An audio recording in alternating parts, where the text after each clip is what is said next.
So guys, good morning. Ayan, nandito na naman tayo guys. So, ayan. Magandang umaga sa inyo lahat.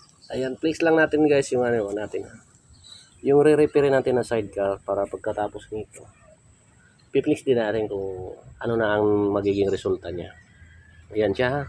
Yung likod niya, bulok na bulok. Ayan, inumpisahan ko na siyang tanggalin. Yung gilid niya, ayan, tanggal na. Tapos ito na yung gagamitin natin mga stainless na plancha. Ayan. Naka-prepare na lahat yan.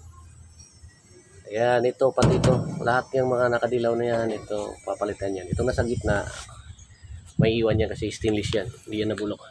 So ito, yan yung ating mga papalitan lahat guys. O yan o. Inumpisahan na katayin. Tapos yung flooring niya is good.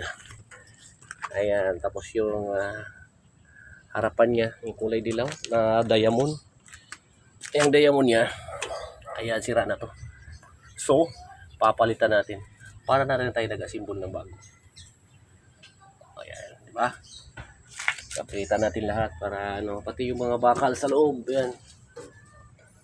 Oh, kinain na ng kalawang. So, abangan nyo sa susunod na araw.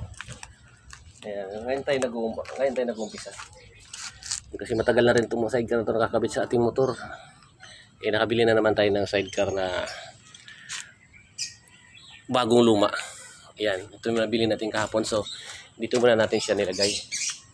Kasi ito, kunti lang repairin yan. Pwede na rin yan pang binta. Ayan, pinalitan lang natin ng bumper. Ayan, para may dating na siya kaagad.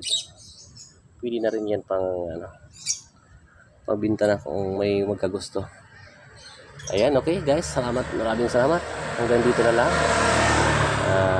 Update na lang namin kayo. Ayan, susunod-sunod lang natin mga video kasi wala tayong editor.